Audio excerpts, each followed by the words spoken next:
새 집으로 이사한 첫날 밤이었습니다. 짐 정리의 피로로 일찍 잠들었던 수연은 새벽 2시에 눈을 떴습니다. 발소리였습니다. 누군가가 마루 위를 천천히 걷고 있었습니다. 쿵, 쿵, 쿵. 침실 문 앞까지 와서 딱 멈췄습니다. 수연은 이불을 틀어쥐었습니다. 심장이 멈추는 것 같았습니다. 그리고 다시 걷기 시작했습니다.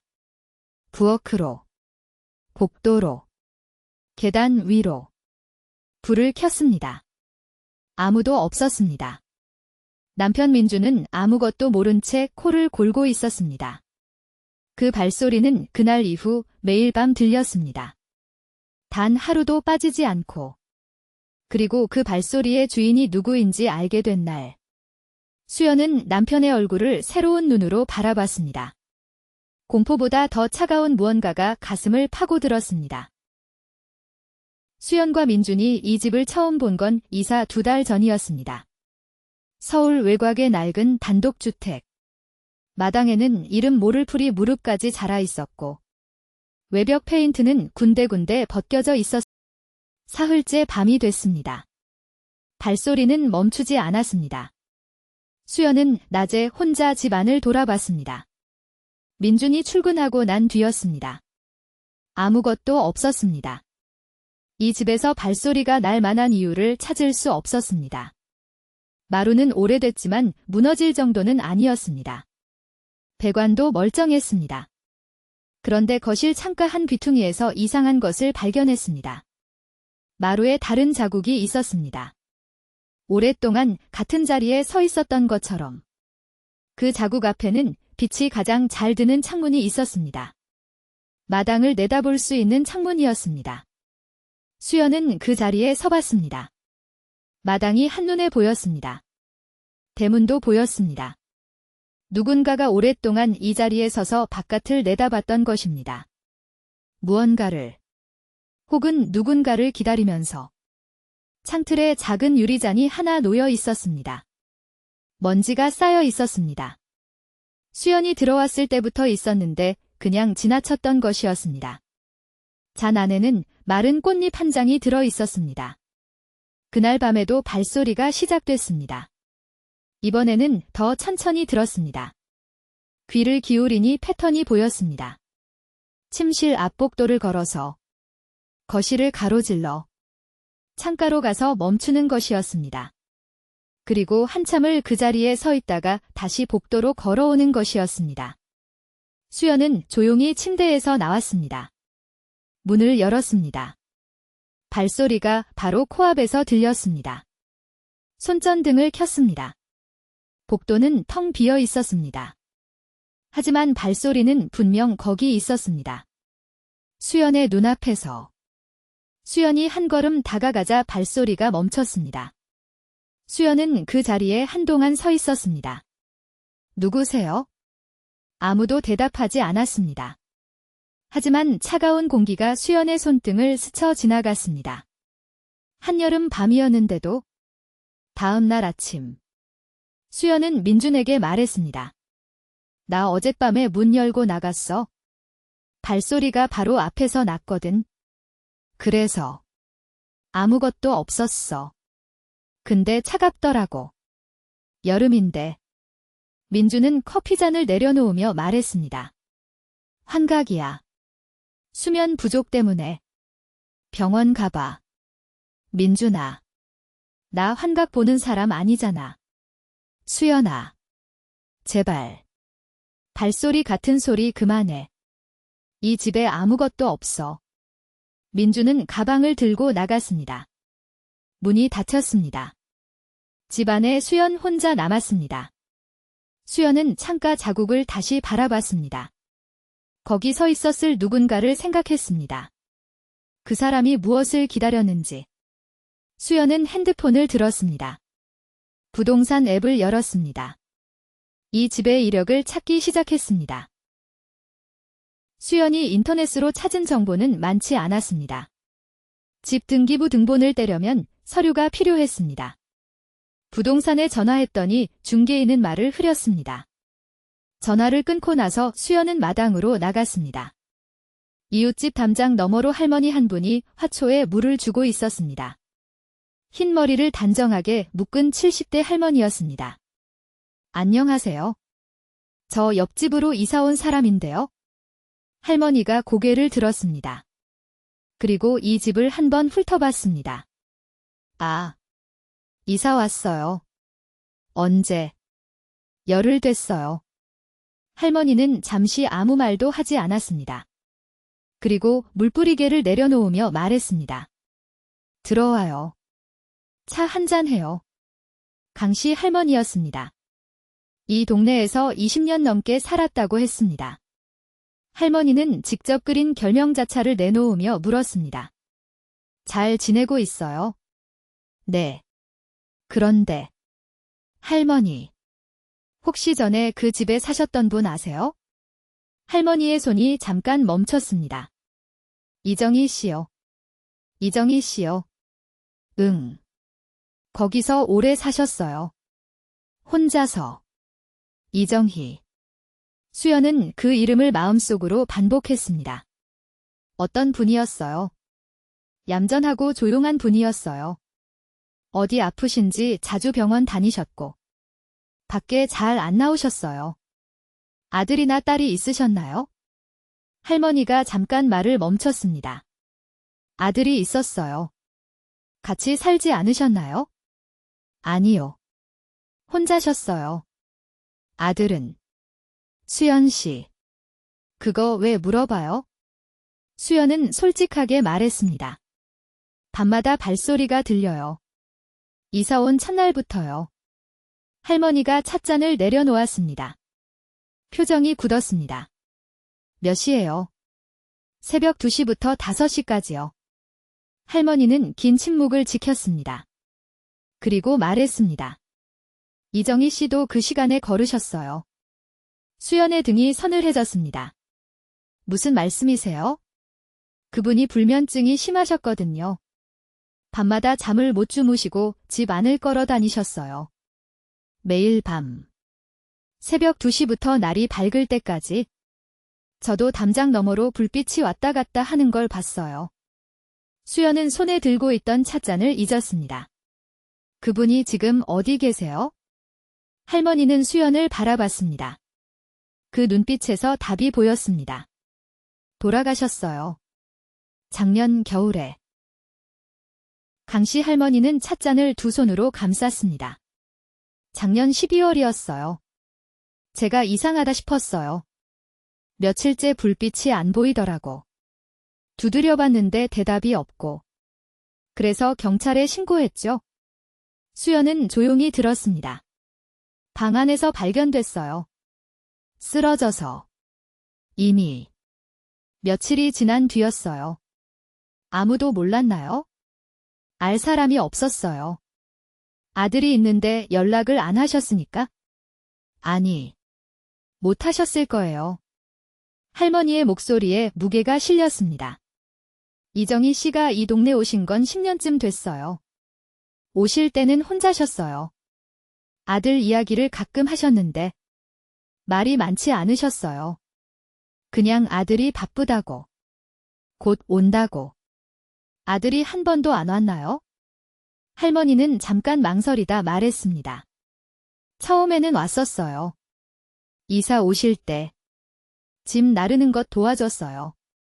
그런데 그 이후로는? 제가 기억하기론 한 번도 못 봤어요. 10년 동안요? 네. 차가운 공기가 방 안에 깔린 것 같았습니다. 이정희 씨가 가끔 저한테 하셨던 말이 있어요. 밤에 잠을 못 주무신다고. 그래서 집 안을 걸어 다닌다고. 걷다 보면 마음이 조금 가라앉는다고 하셨어요. 그리고 창가에 서서 마당을 내다보면 아들이 올 것 같다는 느낌이 든다고. 그래서 매일 밤 그 자리에 서신 거라고. 수연은 눈을 감았습니다. 창가에 다른 자국이 떠올랐습니다. 아들 이름이 어떻게 됐어요? 할머니가 수연을 바라봤습니다. 민준이라고 하셨어요. 박민준. 수연은 찻잔을 내려놓았습니다. 손이 떨렸습니다. 수연 씨. 왜 그래요? 얼굴이 하얗게 됐어요. 아니에요. 그냥 너무 슬프네요. 할머니 집을 나오며 수연은 생각했습니다. 우연이다. 흔한 이름이다. 박민준이 한둘이 아니다. 하지만 발이 움직이지 않았습니다. 마당 앞에 서서 집을 바라봤습니다. 그 집, 그 창가, 그 다른 자국. 수연은 핸드폰을 꺼냈습니다. 손가락이 떨렸습니다. 등기부 등본 발급 앱을 열었습니다. 이 집 주소를 입력했습니다. 소유자 이력을 확인했습니다. 화면을 보는 순간 숨이 막혔습니다. 등기부 등본에는 두 개의 이름이 있었습니다. 이정희 그리고 박민준. 전 소유자에서 현 소유자로 이전된 날짜가 적혀 있었습니다. 3년 전이었습니다. 이정희가 살아있을 때였습니다. 민준에게 집을 넘겨준 것이었습니다. 그리고 그 뒤로 민준은 이 집을 전세로 내놓았습니다. 자신의 어머니가 살고 있는 집을. 수연은 한참 동안 화면을 바라봤습니다. 손가락이 멈췄습니다. 민준이 이 집을 소개한 건 민준 자신이었습니다. 시세보다 훨씬 싸다며 좋은 기회라고 했었습니다. 수연은 집을 처음 봤을 때 이미 내부 구조를 알고 있는 것처럼 자연스럽게 움직이던 민준을 떠올렸습니다. 복도 끝 전등 스위치를 바로 찾았습니다. 화장실 수도꼭지의 온수 방향을 알고 있었습니다. 마당 수도관 위치를 처음부터 알았습니다. 집에 돌아온 수연은 민준의 짐들을 살펴봤습니다. 서랍 안지갑에서 오래된 사진 한 장을 발견했습니다.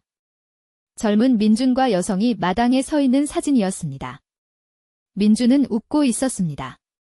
그 여성은 이 집 마당에 서 있었습니다.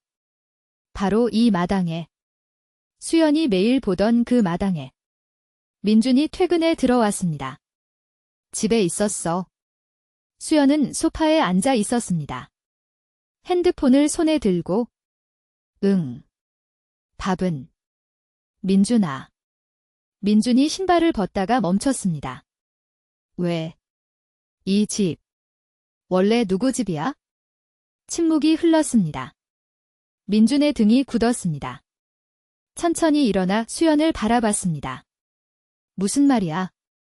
이정희 씨가 누구야? 그게 왜 나오는데? 등기부 등본 봤어. 전 소유자 이름 봤어. 민준이 구두를 들고 신발장에 집어넣었습니다. 천천히. 아무 말도 하지 않고. 말해. 그분이 누구야? 민준이 돌아섰습니다. 표정이 없었습니다. 어머니야. 민준은 소파에 앉지 않았습니다. 창가에 섰습니다. 그 창가에. 수연은 그것을 보고 가슴이 내려앉았습니다. 어머니한테서 집 받은 거야? 그래. 언제? 3년 전에. 그리고 어머니는 계속 여기 사셨어? 민준이 대답하지 않았습니다. 대답해. 어머니가 여기 계속 사시는 동안 이 집 전세로 내놓으려고 했어? 어머니가 요양원 가기로 했었어. 갔어. 못 가셨어. 왜? 몸이 더 안 좋아지셔서. 수연은 천천히 일어났습니다. 어머니가 아프셨는데 내가 한 번도 안 온 거야? 10년 동안. 민준의 턱이 굳었습니다. 내가 모른 게 아니야? 그냥.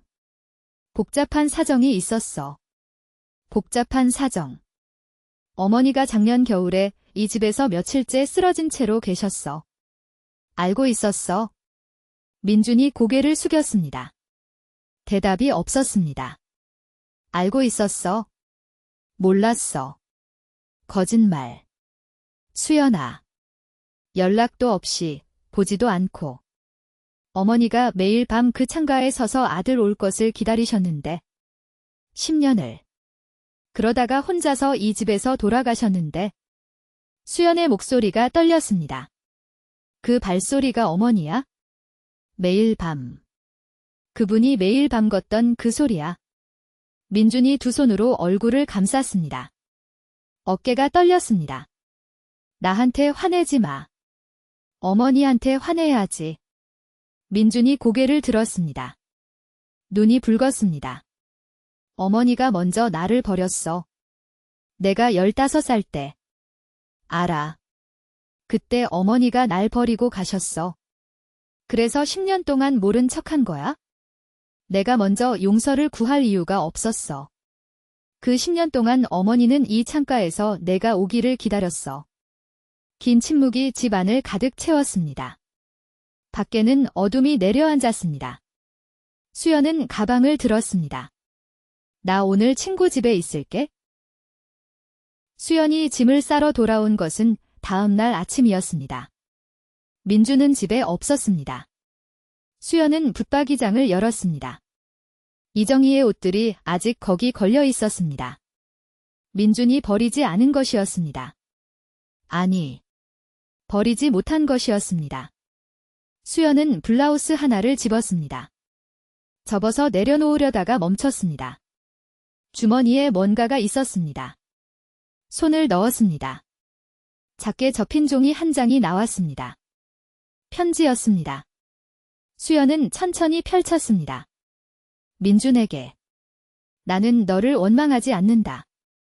내가 날 떠났을 때도, 오지 않았을 때도, 내가 먼저 널 버렸으니까.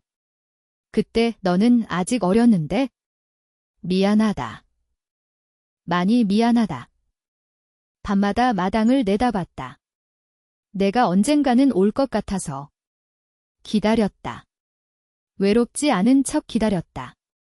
이 집이 너한테 가 있다는 게 좋았다.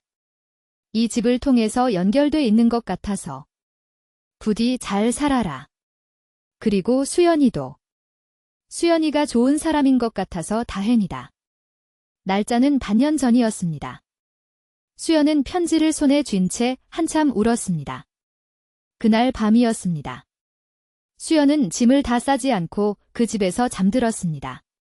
그리고 새벽 2시가 됐을 때 발소리가 들리지 않았습니다. 처음으로. 이사 온 이후 처음으로 집안이 완전히 고요했습니다. 수연은 잠에서 깨지 않고 날이 밝을 때까지 잤습니다. 아침에 민준이 돌아왔습니다. 거실에 수연이 앉아 있었습니다. 편지를 내밀었습니다. 붙박이장 주머니에 있었어. 민준은 편지를 받아들고 한참 바라봤습니다. 그리고 천천히 앉았습니다. 편지를 읽었습니다. 수연은 아무 말 하지 않고 옆에 있었습니다. 민준이 편지를 접으며 말했습니다. 어머니 산소에 가봐야겠어? 알아. 같이 갈게. 수연은 대답하지 않았습니다. 한참 후에 고개를 끄덕였습니다. 창가에 아침 햇살이 들어왔습니다. 달은 자국 위로. 그 자리는 오랫동안 비어 있었지만 이제는 조금 다르게 느껴졌습니다. 누군가가 거기 서 있었다는 것이, 기다렸다는 것이, 그리고 이제는 더 기다리지 않아도 된다는 것이, 발소리는 그날 이후 들리지 않았습니다.